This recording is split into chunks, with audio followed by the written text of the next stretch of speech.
Okay, Hawkshaw, grab a pencil. Here it is again.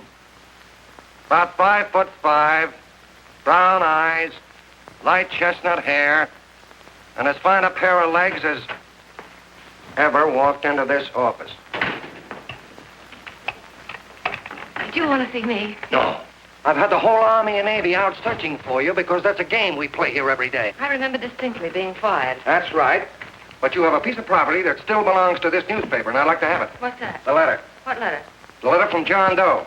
Oh. The whole town's in an uproar. We've got to find him, and the letter's the only clue. There is no letter. We'll get a handwriting expert to... What? There is no letter. Say that again. There's no letter. I made it up. You made it up. Mm-hmm. You said you wanted fireworks.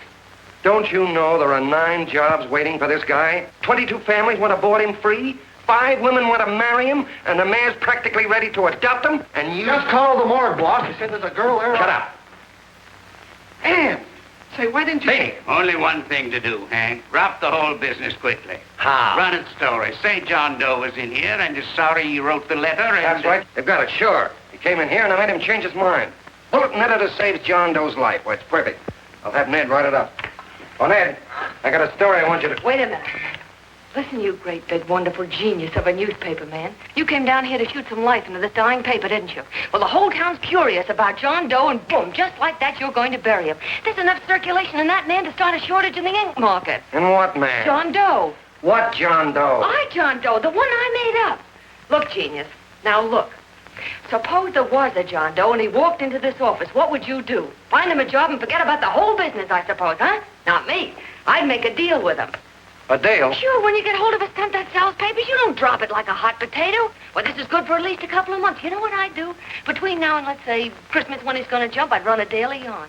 Starting with his boyhood, his schooling, his first job. A wide-eyed youngster facing a chaotic world. The problem of the average man, of all the John Does in the world. Now, then comes the drama. He meets discouragement. He finds the world his feet of clay. His ideals crumble. So what does he do?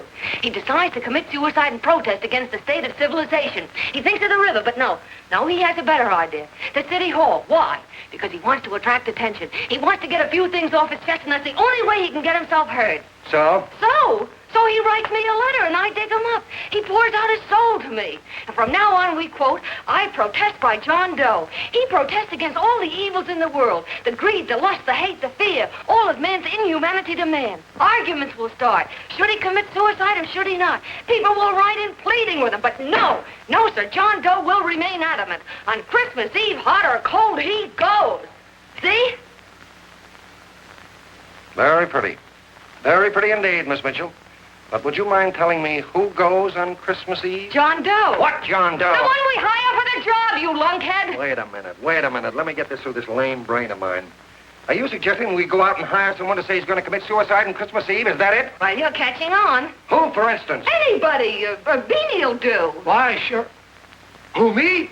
Jump off a... Oh, no, any time at Christmas. I'm superstitious.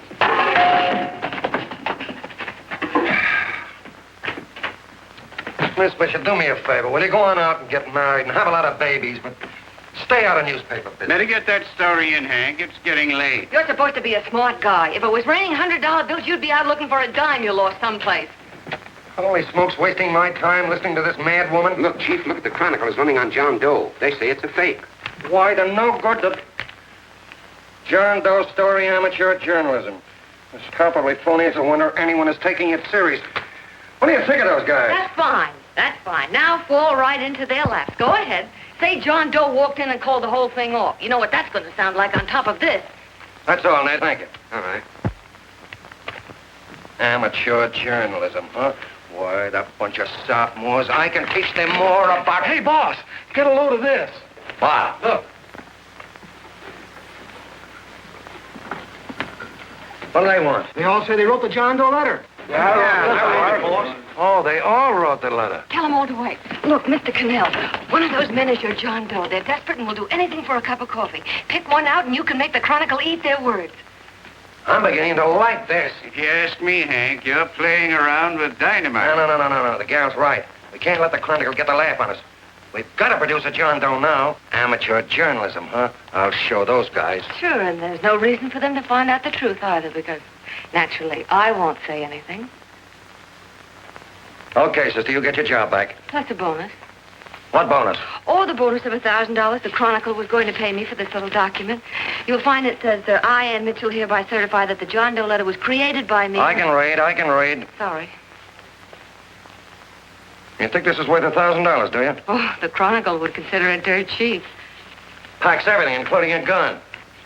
Okay, sister, you got yourself a deal. Now let's take a look at the candidates. The one we pick has got to be the typical average man. Typical American that can keep his mouth shut. Show me an American who can keep his mouth shut and I'll eat him.